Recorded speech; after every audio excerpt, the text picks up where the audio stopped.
الكرة الآن من جديد في نص الملعب، فيها دخول قوي. سلامات إن شاء الله، سلامات إن شاء الله. أوه، كرت أحمر، كرت أحمر في وقت صعب جدا وفي منعطف هام جدا في هذا الكلاسيكو وفي هذه القمة.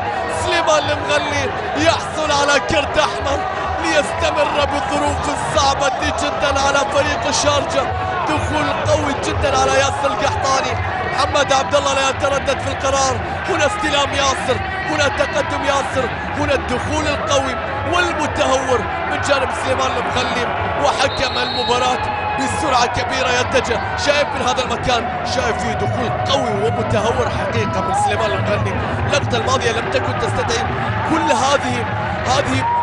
هذا التهور اللي شاهدناه. سليمان يكلف فريقه الكثير في هذه المباراة ويحصل على كرت أحمر مباشر. سلامات إن شاء الله لياسر القحطاني.